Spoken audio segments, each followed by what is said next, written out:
Good evening, ladies and gentlemen. Good afternoon. 7 p.m. UK time, 1 p.m. Jamaica time. My name is SYLBOURNE SHOW, all the way from the UK.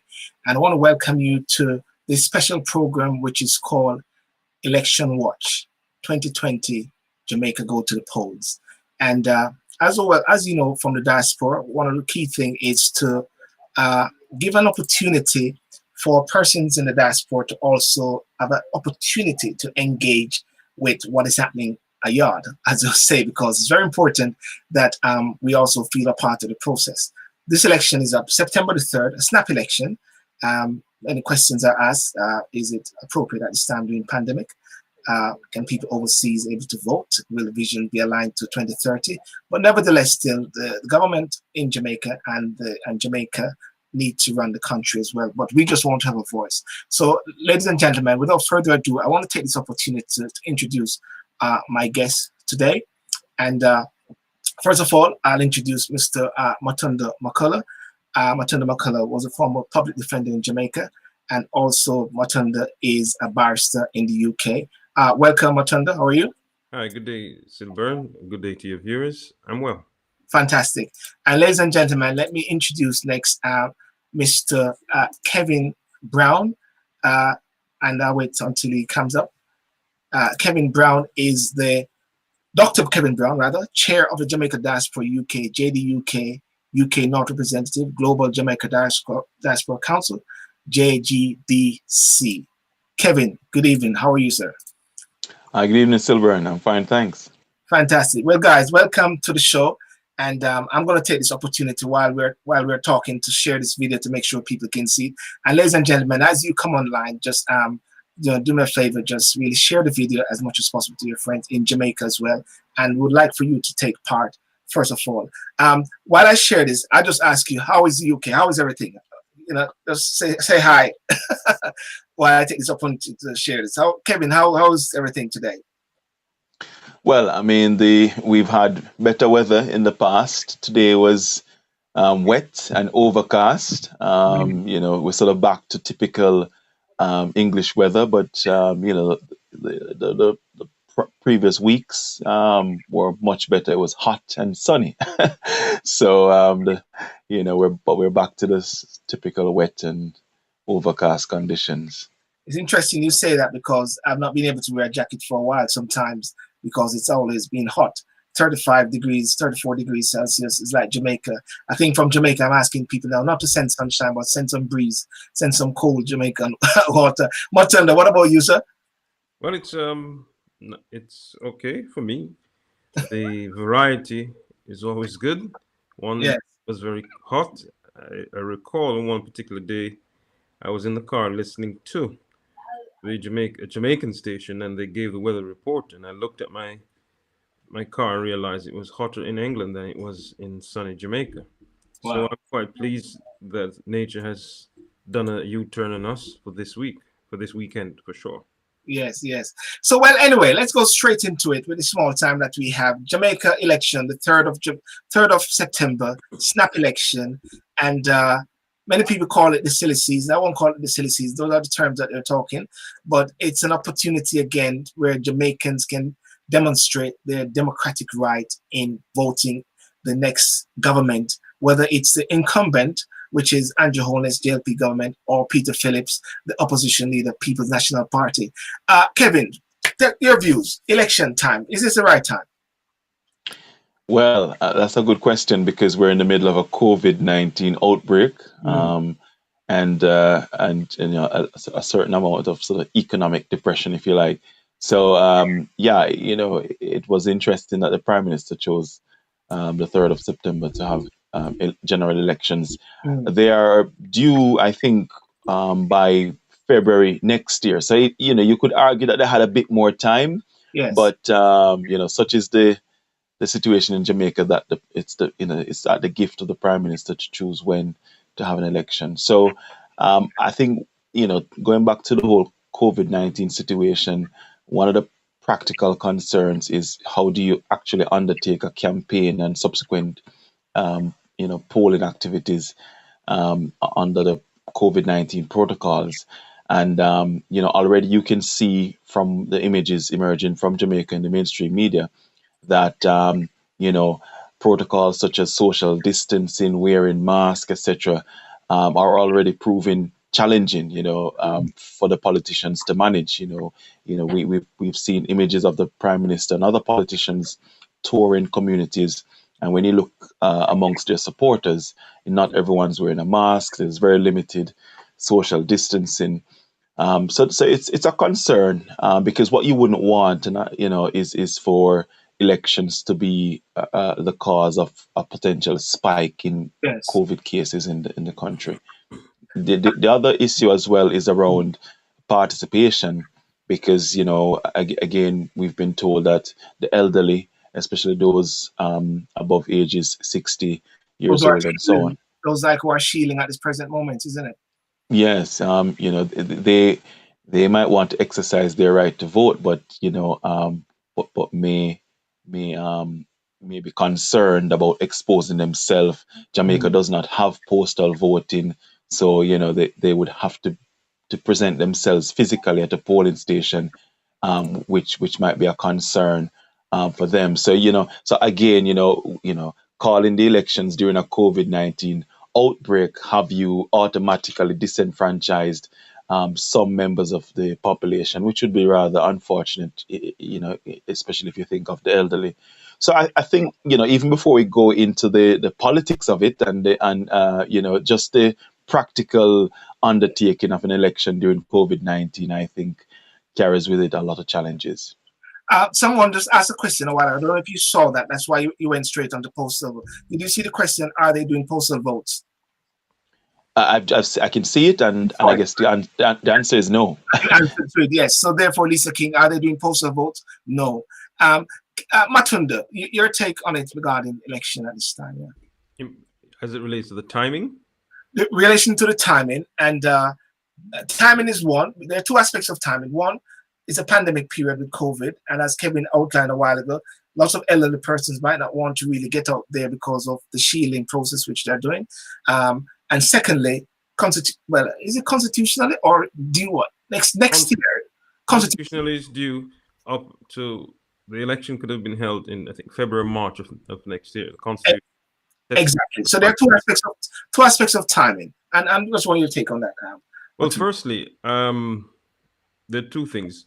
One, the legal aspect of it, and also the political aspect of it.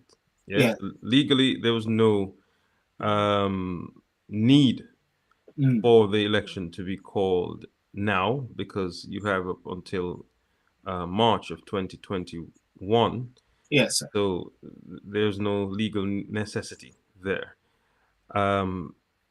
Within the practicalities of political considerations, the Prime Minister is a politician. That's what he does, and you see an increase in the numbers of persons with COVID.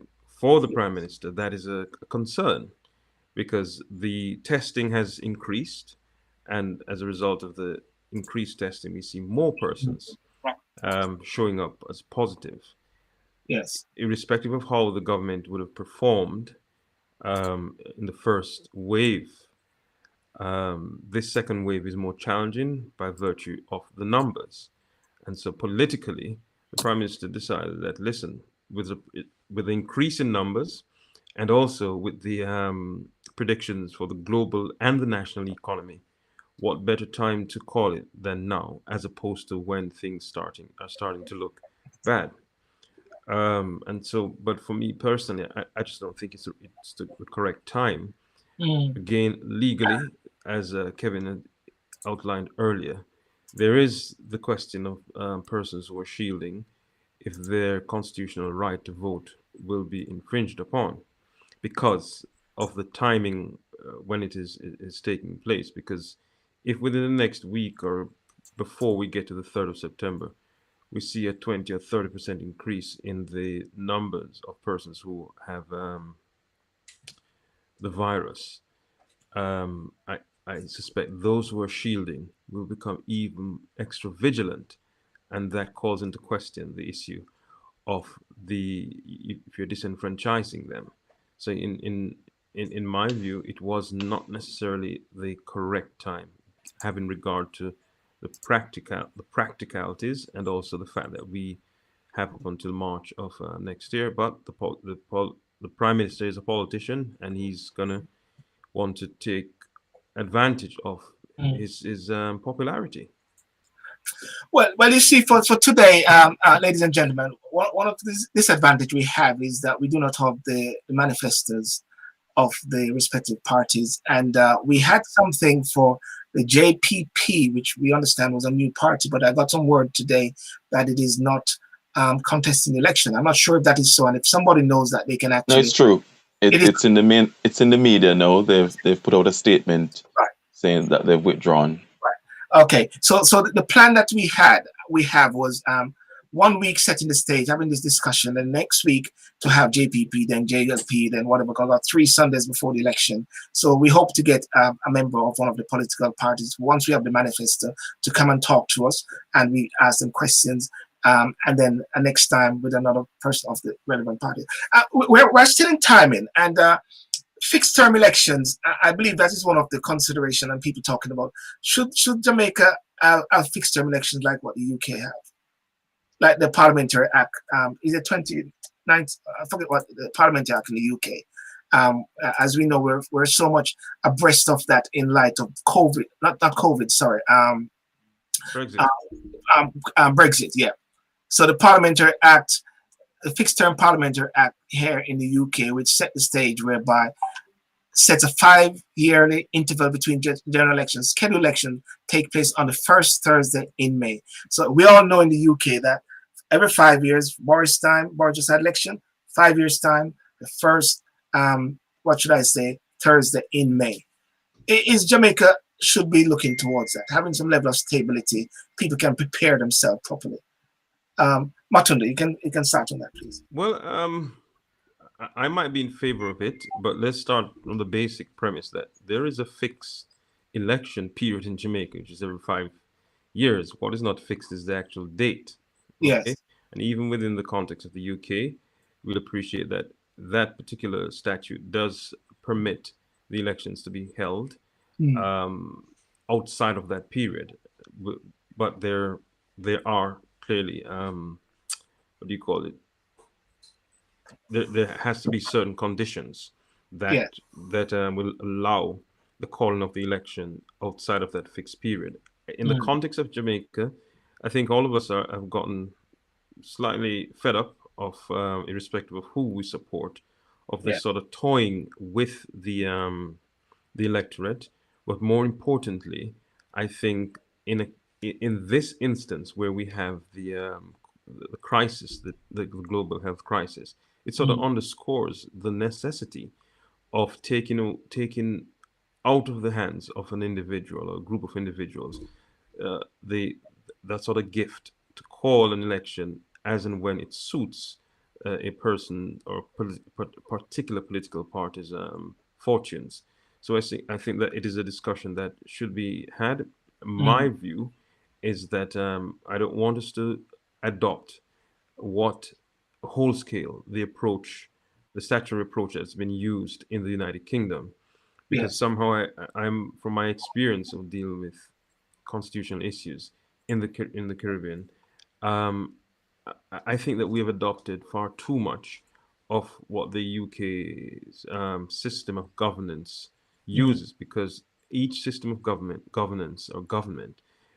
certainly comes with its own culture, and we are two different countries with two different cultures. So my short answer to that question that you've asked, yes, we should move towards that, but we should perhaps create one for ourselves that reflects our reality. Okay.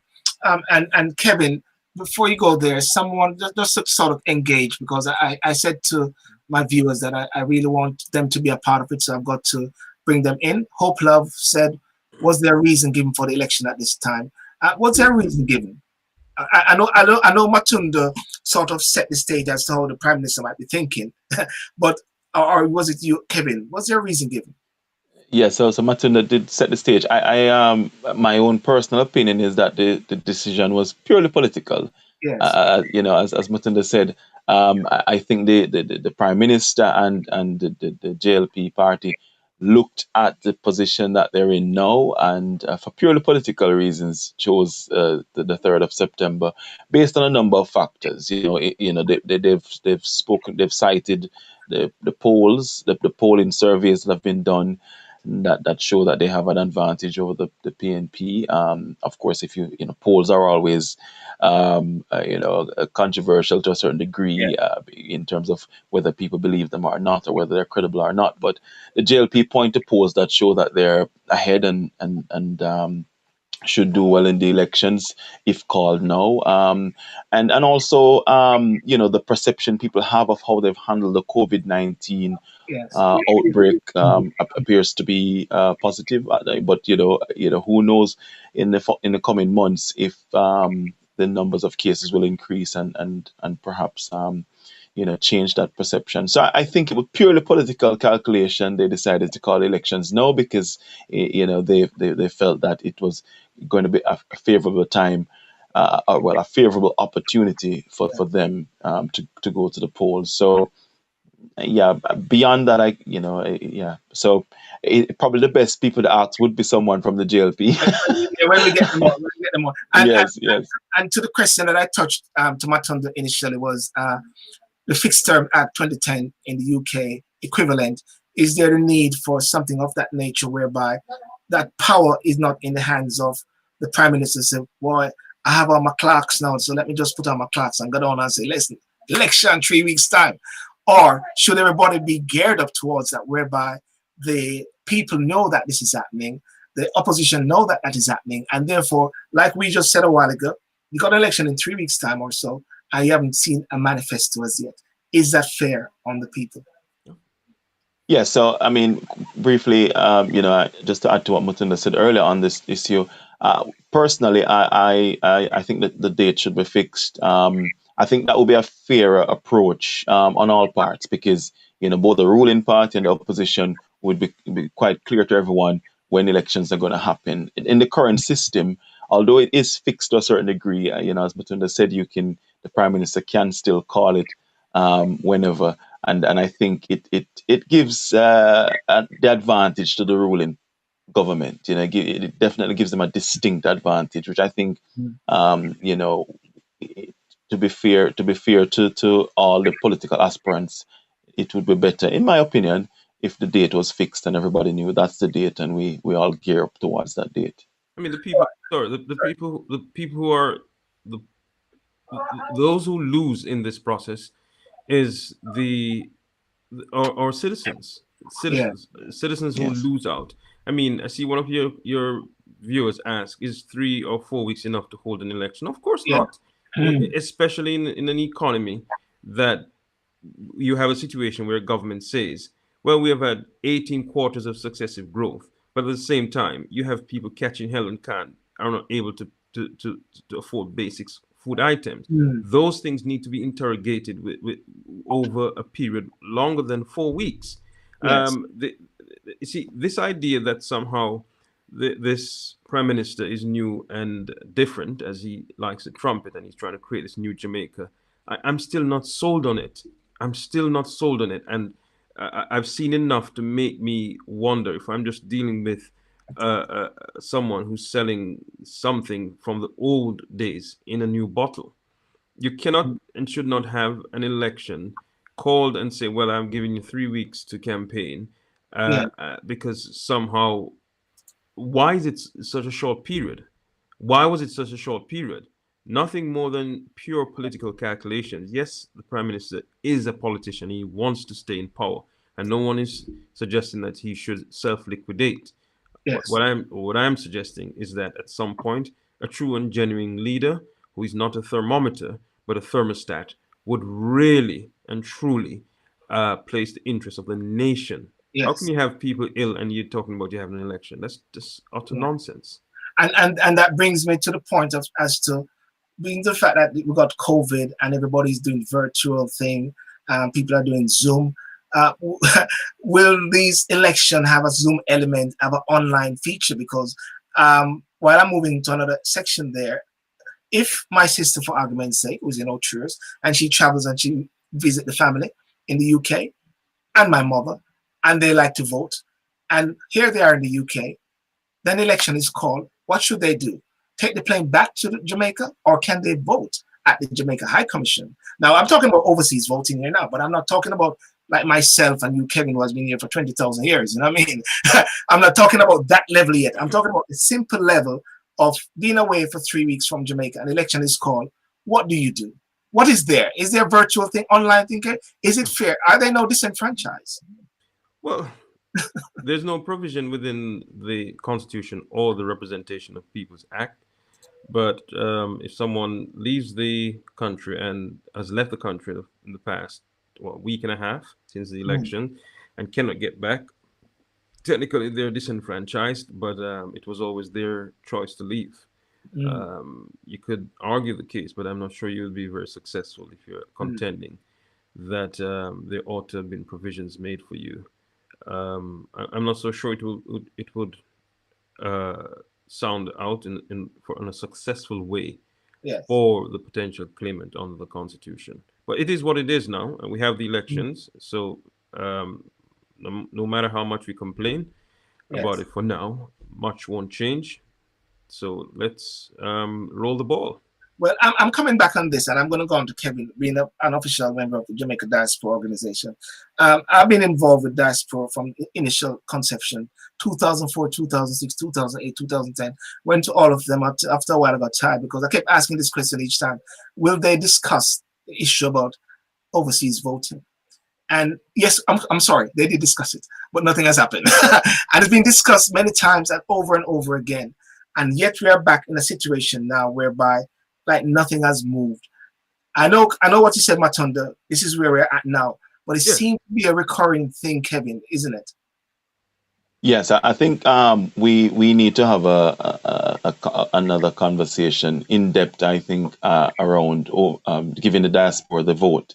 At the last diaspora conference that was held in Jamaica last year, Lisa Hanna, who's the shadow spokesperson for foreign affairs and foreign trade, she had mentioned that it's something that the PNP were looking at, the possibility of implementing. But we've heard this before, from both political parties. But nothing has happened around giving the diaspora the vote for several reasons. There are arguments about how you'd administer it, etc., etc. Will the diaspora have an unfair advantage in terms of being able to influence the political landscape of Jamaica? But the reality is that a lot of countries across the planet offer the ability for citizens living overseas to vote. So it's not a new and novel thing that we're asking for here. The other thing as well is that the diaspora is a significant part of the Jamaican population, if you were to consider them part of the population in the true sense of the word. It is said that there are almost 3 million people who live outside of the country. And, we do make a significant contribution to the economy through remittances. Almost $2.5 billion is sent home in the form of remittances each year by Jamaicans who live overseas. But we have no political influence whatsoever. And as you can see, and probably will observe over the next 2 to 3 weeks, we in the diaspora our issues and concerns will not feature in any of these manifestos from the JLP or the PNP. So that's the disadvantage I think we have politically, even though we are great contributors to the economy of Jamaica. So I think we need to look at a way of how we could offer the diaspora the opportunity to vote. What I've seen some countries do is they offer nationals who live overseas temporarily the opportunity to vote. So, for example, some countries will say that if you've been overseas for 5 years or less, then you can vote. But if beyond 5 years, you lose that right. And I even something like that, which would be a compromise, I think would be better than the current situation where you have no opportunity whatsoever to vote. Because look, going back to the example you gave, someone could simply be overseas just by sheer unfortunate coincidence at the time of an election, with the intention to go back to go back home, and they would have just lost out, because of that. So I think that a greater debate needs to be had around giving the diaspora the vote, and sort of formulating an approach that works for everyone. Okay. Matondo, you want to come back inside on that? Well, I mean, I agree in principle that if Yes. you certainly are a great contributor to a set of circumstances, especially economically, that your interests must be represented at the political level. Yes. It's nonsensical in 2020 and onwards to suggest that we cannot devise a system that will allow persons who are living outside, who are no less Jamaicans than those who live in Jamaica. It's inconceivable that we cannot come up with a set of circumstances and situation that can let persons enjoy that constitutional right. We like to tout the idea that we're a first world country and so forth. Technology is there, it can be utilized. This is not 1950, this is 2020, 21 going forward. And also, Matondo, this is also the era of COVID, where everybody's online and everything is doing differently, like a new time of order. But ladies and gentlemen, I've got Matondo Mukulu, former public defender in Jamaica and barrister residing in the UK, and Kevin Brown, Diaspora representative in the UK. I just want to go back to some of the comments that person said, because I want your comments to be shared here. And also, if everyone can just share the video, it's on YouTube as well. I put the link down there, it's on YouTube. Thanks for those on YouTube as well. Residents should be able to vote irrespective of where they are at the time of voting. Utilize the High Commission. That's what Dr. David Burton is actually saying. I mean, what George Robertson is saying. George Robertson said, the underlying political situation in Jamaica hasn't changed since independence. I'm always tickled in the moment of criticism of the leader who uses existing constitutional convenience to exercise his political calculations and prerogative. And Lorna, he continued by saying, let the dialogue and pressure continue real action toward a set objective outside of the often biased arguments that are put forward in the heat of election announcement and campaign. The question I'm going to ask now is the tone of the election now. We have seen the stage set whereby this is what we are seeing now. Go bust them bubble and walk out everybody in a trouble and face have been up, them a struggle, them a curdle, Lisa make everybody just a grumble and Lisa make Jamaica look good, Southeast and tan them a boom, Lisa body boom, walk out.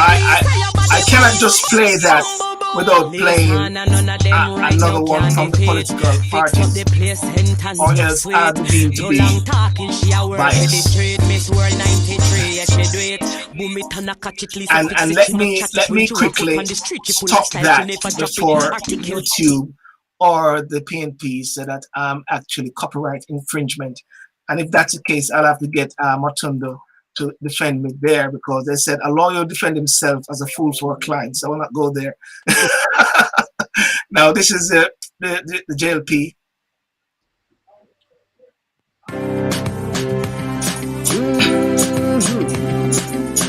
Yes, sir. Jamaica is on the right road and the choice is clear, you know. We can't afford a standstill, that's to make the economy grow. Now choose a red or orange like them, the one needs to pass slow. But prosperity. Okay, so I just stopped that there. What I've seen a lot in the media so far is people are saying this election is going to be done by best dub plate, like a dance. Yeah. Matondo, go ahead. Yeah.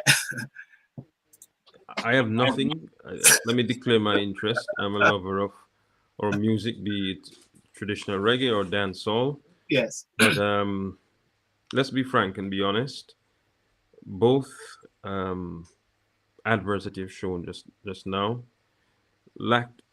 certainly lack the sort of depth in terms of talking about the issues that you and I would want. Now, there are two types of voters in our democratic space in Jamaica. Two types of voters. One, what I call persons who just want to enjoy, have a good time during election time, and nothing is wrong with that. It's our culture. Okay? Then there are those who, over the last 20 or 25 years, have emerged into, I want to know what the issues are. Now, the challenge that I think both political parties have sort of failed with in some of the adverts, not all, is you hear an over discussion or celebration of the individual candidate. But you're not telling me what are you going to use these attributes that you say that you have as a candidate. How are you going to use these to change the life expectancy and expectations of your constituents? I've seen Miss Hannah's videos, and it's an over concentration on who she is, as opposed to her talents and her gifts as a political representative. I've seen all the speeches by her that could have featured in any advert that she put up, that would have done a brilliant job. I am not totally sold by this dub plate election. It's a response I accept to the current health crisis, but I think our people are more creative than that, and could have fashioned adverts that told us more about what has been achieved by the current government and also the People's National Party, what it is that their leaders, the young candidates, have to offer, the unknown candidates. This stooping to the lowest denominator is not my thing. Kevin, you alluded earlier about the music, and is a part of our culture. What's your take on the dub plate election? As someone, I'm not saying that, I'm just repeating it. I'm just repeating what I've been heard. Yes. Sure. I mean, I agree that it lacks depth, but nonetheless, these are politicians who are trying to market themselves in the best way possible as they see it, and they're tapping into popular culture. You know, so I hope that these sort of musical campaign features will be complemented by more in-depth debates. You know, so I've not heard any debates announced yet, whether televised or otherwise, but I'm hoping that we'll have some serious hustings where these politicians will be asked to really explain what is it that they're offering the Jamaican people. But I don't mind the musical dub plates, as they're called, because I think we're Jamaican, and it certainly chimes well with the popular culture back home. But I'm hoping the substance of it of the elections will come out as well in the fullness of time. Now, I just what Lorna Foster said. It should be policies, not drums. But I guess it gives it a bit of spice, tongue in cheek. Yeah, it was spice. I like the boom boom boom one. Hope Love says, I agree, Matondo. Adverts seem to be basically geared at sensationalism rather than our way forward as a people and country. And George Robertson is saying that hope that the campaign is clean, lively, and peaceful. Respect your fellow Jamaican opinions. Stay safe as you exercise. Now, policies. As we said earlier, we do not have any policies before us officially, but there are policies which is not existing. There's one thing which a neighbor of mine was walking on the road, and he stopped me and he said, Peter Phillips said he's going to remove the Queen as the head of state and going to go for a referendum because we are honorable people to make us be a republic. Now, I've heard that before, and the last time I heard it was Portia was saying that she's a queen, and then Harry came to Jamaica and danced it out of the system. Matondo, is it time now for Jamaica to be a republic? Is Peter Phillips just saying it to get into a sensationalism? Because we've heard it before. I mean, the fact you've heard it before doesn't mean that the new person who says it doesn't mean it. I don't think it's a mere sensationalism by the leader of the opposition, because if you trace the People's National Party's position on this, and it is twinned with the Caribbean Court of Justice, it has always been consistent. It has always been consistent. Yes.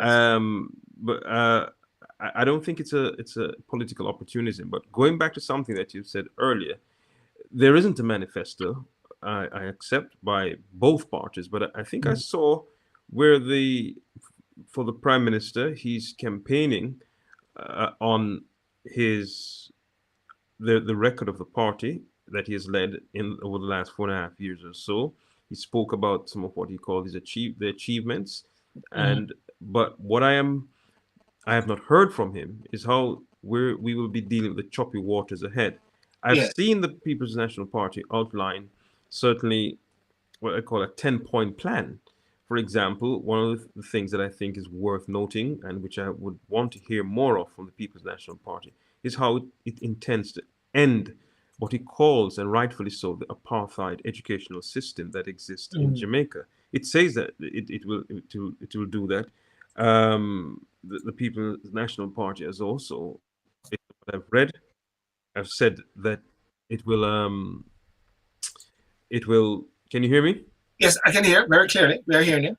That it will certainly establish codes of conduct for the politicians who are participating.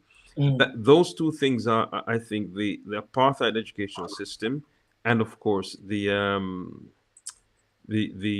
lack of what I call ethics among some of the politicians, which I think this particular government has shown a lot of in terms of lack of ethics, are two worthwhile points that this government, this opposition party has put forward. So I don't think the issue of the Queen, removing the Queen and moving towards a republic, is a gimmick. It's a serious one, but the sad thing about it is that we're living in a country, in Jamaica, where very few of us appreciate or want to appreciate the importance that has to be attached to symbols and to correcting and completing our independence. And if I ask you this question before I go on to Kevin, would you like Jamaica to be a republic and the Queen to be removed as the head of state, and the Governor General don't have a crest with a white Jesus on the devil's black head? Do I like the fact that I'm a black person? Of course. Do I like the fact that my head of state is a queen that has no cultural relevance? No. Do I like the fact that we have a parliamentary democracy as opposed to a republic? No. I want us to move towards a republic. It has been tried in Trinidad and it has worked. We can have a president. Yes. And Matondo, Kevin, your take on the whole issue of the Queen as the head of state, and also the policy there where Peter Phillips alluded to as well. Well, for me, SYLBOURNE is very clear. Just to add to what Matondo said earlier, 1962, when we got independence on the 6th of August in 1962, it was the beginning of the independence project, and 58 years later, we're still on that journey. Unfortunately, both the JLP and the PNP, because back in you have promised to get rid of the Queen and to make Jamaica a republic. In fact, when Andrew Holness got into power in 2016, it was in the throne speech. So both the PNP and the JLP have made these promises before, and whereas it's a serious matter for myself, I'm not convinced that the politicians take it seriously enough. I agree with Matondo that the PNP perhaps has been more consistent because they've always linked it to also ratifying the Caribbean Court of Justice and replacing the London Privy Council as our final court of appeal.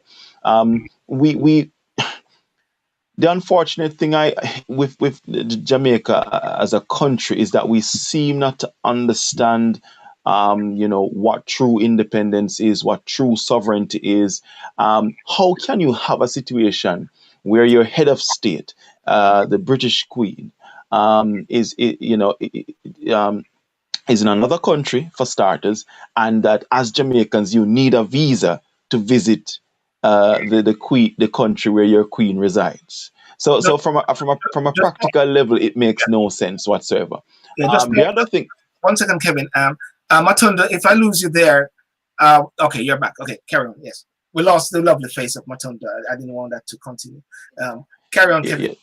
Yes. The other problem is, the other problem is that we need to decolonize Jamaica. We're still on that journey. Right. So the fact that you still have a governor general in 2020 is baffling to me. It's a very colonial symbol. The governor general represents the Queen and so on. So if Jamaicans we are very proud, but if we're serious about freedom and sovereignty, then it's a no-brainer to me. And actually, Jamaica should have been a republic years ago. Trinidad and Tobago led the way. And as Jamaicans, we like to think that we lead in everything. Well, we now need to start leading in terms of our governance structure. But the other thing as well, SYLBOURNE, is that we need to talk about. You're right. We have not seen manifestos, but I'd like to touch on a couple of things that, from a diaspora perspective, we would want the politicians to be thinking about. Kevin, I want to stop you there because okay. No, you're right. You're on track. Because the next point I was going to talk about, what are the policies that you want to see focus on? And I'll put that to Matondo after you're finished. So I want to set the stage that what you're going into is the next phase. So carry on to that area now as some of the key policies that we are looking to see the government touch on. And at the same time, I like to ask persons who are listening to set down as well, what are some of the things that you like the government to be dealing with, like crime, education, deportation, or whatever like that. Let me hear as well, because I want this platform to be as a tool. Carry on, Kevin. My apologies. No problem. Well, as I said, SYLBOURNE earlier, just to set the scene, Jamaica's diaspora population is quite significant. It's roughly the same size as the number of people who live in the country, and our economic contribution is quite significant, right? So we should definitely be part of any sort of political party's manifesto program. I think some of the key issues for us in the diaspora include, when you talk about crime and security, then you have to talk about the safety of returning residents. Jamaicans who've lived overseas, who have the desire to return home and to live in peace. Some of them having spent decades overseas and are longing to live in the sunshine. And would want to do so in an environment that is considered safe and secure. And I think the safety of returning residents now needs to be a key feature of government policy. We have seen in the past where members of the diaspora, unfortunately, have been targeted by criminal elements in Jamaica. And there are concerns that the government of Jamaica has not done enough to ensure that returning residents are safe. The other issue as well is in terms of Jamaica's wider foreign policy and attitude towards how Jamaicans overseas are treated. So, for example, in the UK, we're still dealing with the Windrush immigration scandal, and we're still having issues around deportation of Jamaicans, especially those who came to the UK as children and as adults, have perhaps fallen on the wrong side of the law and are still being deported, even though they have no sort of family links to Jamaica to speak of.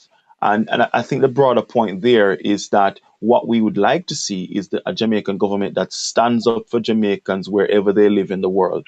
If a Jamaican is adversely affected by policies or behavior of a foreign government, then we would like to see the Jamaican government, publicly stand up for Jamaicans wherever they are on all matters. Other key issues very quickly would be related to, making it easier for Jamaicans to participate in nation building. Jamaicans in the diaspora are quite philanthropic, but beyond the philanthropy, a lot of us also have skills and talents that could be better utilized by the government of Jamaica. And it's just trying to come up with schemes and mechanisms to allow the diaspora to participate in nation building in a way that is mutually beneficial to both the government and the diaspora. And I think we need to look at that more closely. So I think those are some of the key sort of aspects in terms of what the diaspora would want. I think there are many other issues to tease out in detail, but I think those are the sort of key ones for us. The other thing as well is there are concerns within the diaspora around foreign investment in Jamaica and the whole question of who owns Jamaica. There's a perceived sort of influence from China, for example. I think these are some of the things that the government needs to look at and address. I know, for example, a few years ago, there was talk of a diaspora bond as a way of allowing the diaspora to invest in the country. I think perhaps we need to look more closely at those type of investment strategies and opportunities, because I think members of the diaspora are now at the stage where they don't just want to send money home to friends and family to buy food or pay utility bills. I think they would like to also assist where they can, in financially and otherwise, in terms of nation building, and whether that's through a diaspora bond or some sort of investment vehicle, that then I think that those sort of proposals should be on the table. And as we mentioned earlier, Silburn, we need to look at giving the diaspora the vote as well. Yes, good one. And Matondo, what are some of the policies that you think the government should be focusing on, and what people should be looking towards, whether diaspora or generally speaking? Matondo, sorry, I lost you there. Let me see something. Can you hear us, Matondo? Or you can't hear? I think it's something from when you got. I think something just came in a while ago. No. Okay. What I'm gonna do, Matondo, is if you come back in. All right. Okay. Matondo will come back in the meantime. Kevin, keep talking about the bit regarding the old policies and the timing for manifestos. Is it manifestos? When is the earliest time manifestos should be there before people so they can see? Well, I mean, this is the problem where you have an election that essentially has been called 4 weeks before you actually go to the polls. So it appears even the ruling party weren't prepared in terms of having a manifesto ready to go once the elections were called. I think a manifesto should be made available as quickly as possible so that people can understand what the political parties are offering. I can see Matondo. Is Matondo back? Can you hear Matondo? Yes, I can hear you. Can you hear me? Yes. Thanks for that bit, Kevin. There. Regarding manifestos, I'll pick it up back with Matondo. Matondo, yeah. I don't know if you heard the question I was asking, and then we got. Yes, I heard the question please. You asked. What are the issues? Well, I endorsed all the things. I certainly endorse all the things that that Kevin has said about what's of concern to the diaspora. Interestingly, some of those issues are connected to the very issues that I think people in Jamaica want to hear about. Everybody in Jamaica wants an intelligence-led police force that is fighting crime. It also wants a court system that is more efficient. You cannot have an economic base if your court system, the system of resolving disputes between parties, still sluggish and slow. The Chief Justice is making some moves on that, and I applaud him. But I also want to see a constant and a continued increase and improvement in education at the primary and at the pre-primary level. And as it relates to education at the secondary school level, we have citadels of progress and success in different parishes in terms of the secondary schools.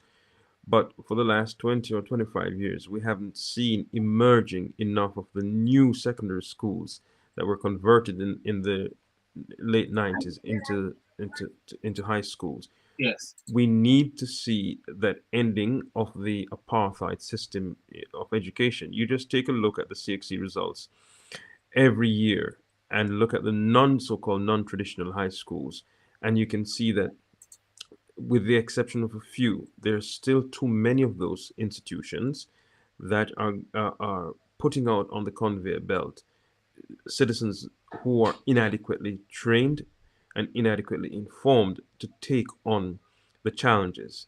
But if you ask me what would be, apart from crime, what would be my number one issue that I would want to hear both parties talk to me some more about is how will the government of Jamaica digitize the economy and the society so that we can take advantage of what's happening across the globe. Yes. it's all good and well to say you're going to build these centers and sports centers and so forth. As I see the PNP said it will do in its 10-point proposal. I agree with that. All that is necessary. But where we're missing the boat right now is the lack of a digital economy. Everyone in Jamaica has, most persons have a smartphone, but very few use the smartphone for business. There's still that fear of engaging with things online for legitimate reasons, and this is where kitting out your police force to deal with cybercrime and so forth, to reassure citizens. But at the core of it, our teachers' colleges, for example, are still under-resourced as it relates to attracting the best talent in, say, applied computing. I'm not talking about just computer studies. We want persons to get into applied computing. The government has to take a lead on this. The Net Serve Fund has to be utilized, because we're not going to get ourselves in the position economically where we want to get into by just the traditional roots of agriculture. Agriculture now needs to get into the realm of using the computer technology. That to me is a number one priority that anyone who's serious about leading our country now must look into. Yeah, I want to go on to a point as we're coming up to the hour now, and I was looking at previous elections over the years, and there was a document and a vision which was set out for Jamaica, 2030, Vision 2030 Jamaica National Development Plan. It is something which has been a cross-party achieving document. And Vision 2030 Jamaica aims at enabling Jamaica to achieve developed country status by 2030. It is based on 7 guiding principles which put people at the center of Jamaica's development, as shown below. And I go on 1, transformational leadership, partnership, transparency and accountability, social cohesion, equity, sustainability, sustainable urban and rural development. One of the things I always say every time there's an election, I say, how has it fed into Vision 2030? I never see Vision 2030 as this document which embraces and then everything fueling to it. Kevin, is that a fair statement I'm making there? I might be critical there. Yeah, well, you're right that Vision 2030 should be the platform for any political party to sort of ensure that they're following. Obviously, each political party might add their own spin to it, but you hope that the parties are using that as a sort of blueprint or foundational blueprint to start. It's not clear to me if that's the case, to be honest. And I think where we are now is it would be actually useful if we had a report card on how the country is progressing as it relates to implementing elements of Vision 2030. So I think it'd be in a sort of purest sense a good document for the political parties to follow, but I'm not sure if that's the case. The other thing with politics in Jamaica is, of course, that the members, the aspirants for member of parliament will be focused on local issues. Yes. So that tends to dominate as well. But you're right. Vision 2030 should be the platform. And sorry, Kevin, finish. Sorry. Yes, go ahead. No, yes, that's it. No, I mean, yes, they will be focused on local issues, but Vision 2030 or whatever it's called is as local as it is national. I just think, well, first and foremost, the document is obsolete. It is obsolete. We need a different vision now that place digitization at the center of our growth strategy. We don't have the numbers to compete with the large economies that by virtue of numbers will always have more to sell and more buyers. But where we can cut that distance between ourselves and the larger economies, that's where we should be concentrating. Vision 2030 is obsolete right now. We need to be thinking, what about the next 60 years? No serious country makes a policy that is just 10 years. It takes a good 5 years to implement a policy and really to see it bearing fruit. So right now that can be placed in the bin and we need to start thinking about the next 30 years. No disrespect to the persons who would have put the time in creating it, but yeah, it's really we've missed that boat. But we're working so hard now to miss the digitization both. I wonder how serious we are as a people. That's a fair comment. And Kevin, do you want to come back in on that before I wrap up? Well, I completely agree with Matondo about the digitization of the economy. I think it's absolutely essential, and he's quite right. That should be at the top of both the political parties' agenda. Yes. Because I think they keep talking about this sort of fourth industrial revolution. Sort of yes, but I'm not sure if they even understand the terminology and what it actually means in terms of where Jamaica needs to get to, and that's why in the UK you hear the government talking about 5G, which has become slightly controversial.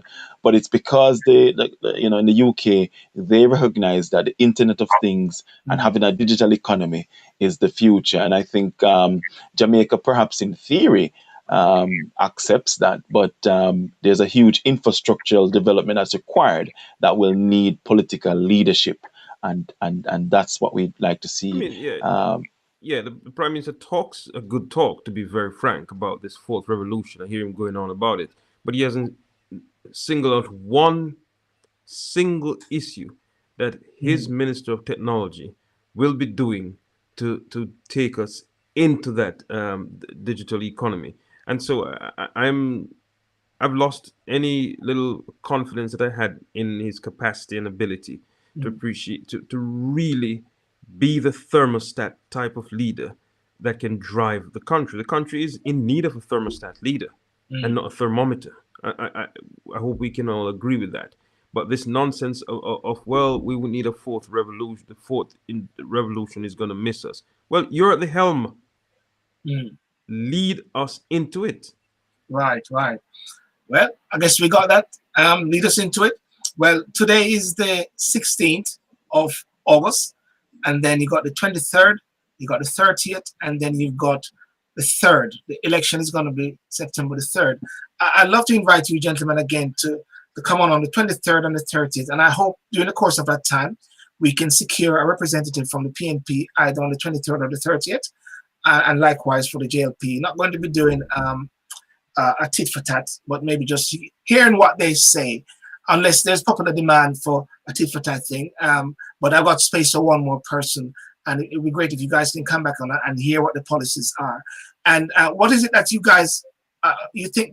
Let's go into Jamaica now. Thinking Jamaica now. What do you think is fair now for the people of Jamaica to be seen in the next 2 years or next week? With this, because there's going to be a lot of fanfare, motorcades and everything.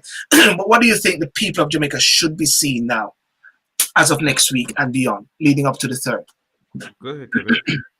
You mean when you say seen? Just a clarification, the question. You mean in terms of how the campaign is undertaken? How the information should be disseminated to them, because the manifesto, getting the information so they can have even though people in Jamaica is JLP. Oh, okay.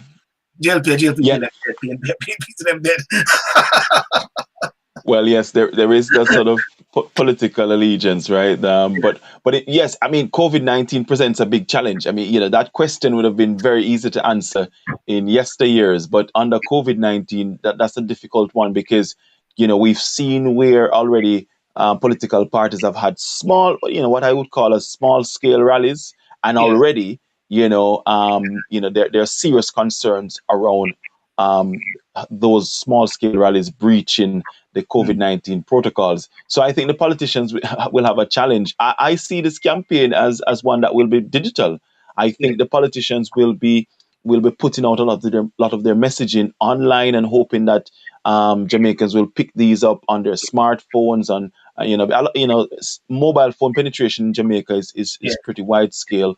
So I think it will be very much a digital campaign, and this is why you're seeing these sort of dub-played campaign features coming out, because I think they're trying to put forward their message in very simple terms.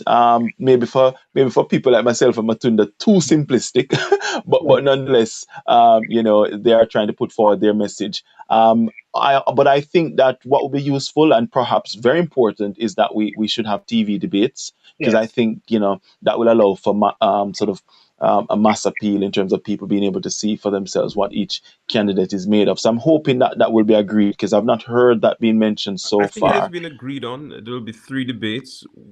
Okay. One with the leaders, both leaders of the political parties. One between the finance minister and the shadow finance spokesperson. Yes. And there'll be one between 2 younger persons from each of the 2 major political parties. Okay, so excellent. So that answers the question, Keisha. There's going to be 3 debates: leaders debate, finance ministers debate, and some younger persons within the party. Once we get those dates, of course, we'll let them know. Yes, Kevin. But just to wrap up on the point is that. But what I would say, though, Sylbourne, irrespective of the method of campaigning, what I hope Jamaicans will demand are answers to the tough questions around crime and violence, and how do we reduce that, beyond just using states of emergencies, and also how do we eradicate poverty? There are still too many communities in Jamaica without piped water, without electricity. Yeah. There are too many communities in Jamaica that are informal, where people have no land titles. And I think that, these are I'm hoping that, as you said, Jamaicans tend to be a bit tribal in their politics. But even if you are committed to a party, you should be demanding from that party the answers to these fundamental questions. And probably the most important question is, what is your plan for economic recovery after COVID-19? Right. Yes. Matondo, last word? Yeah, I agree on that. And if I may add, in addition to that, I would love for our voters to really take a look at the relationship between growth, corruption, and crime. Okay? Because I am personally astounded by the level of corruption that's taking place in the last 4 years. I'm astounded by it, especially when the government has achieved a level of growth in the economy. Those things, the pipes that we're talking about we need in communities, and the quality education that we say we need, quality health service that we need, those things cannot and will never happen in an economy and in a country where the public servants are corrupt, or where they lack basic integrity. You just don't buy land from your own ministry, or you don't lease land from your own ministry. Yes. Okay. Well, ladies and gentlemen, I want to thank you so much for coming on tonight, and thank you so much to my guest, Matondo Mukulu, barrister and former public defender, Dr. Kevin Brown, chair of Jamaica Diaspora UK, JDUK, UK North Representative, Global Jamaica Diaspora Council, GJDC. The plan is to have another show on the next Sunday, which is coming up, which is the 23rd, and next one on the 30th, where we get someone from the representative parties to address some of the issues and to share the policies, the manifesto. You can see clearly that election is election, and it will be called at any time by the leader. We spoke about fixed date.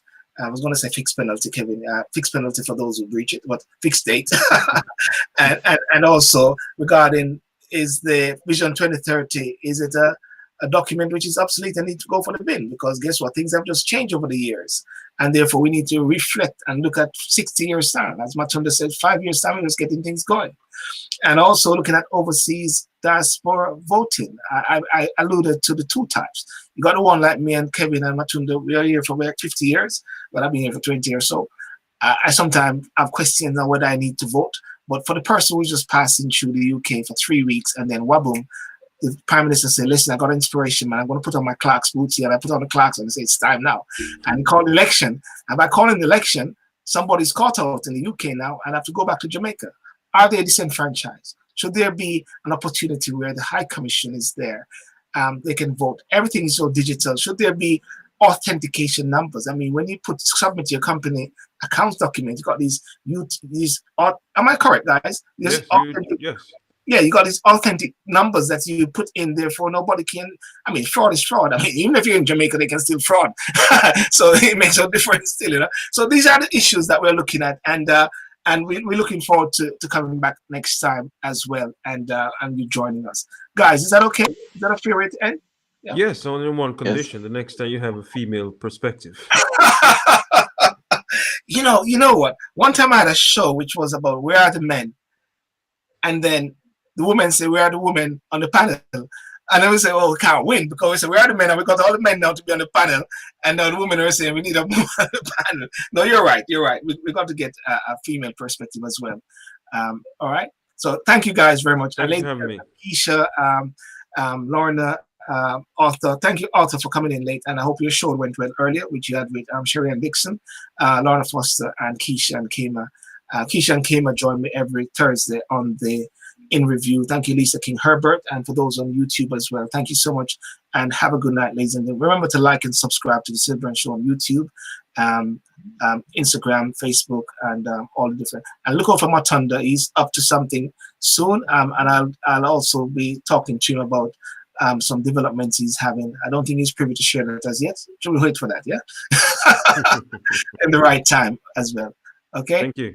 Thank you, sir. Thank okay. You. Bye bye. Sign out now. Just stay right.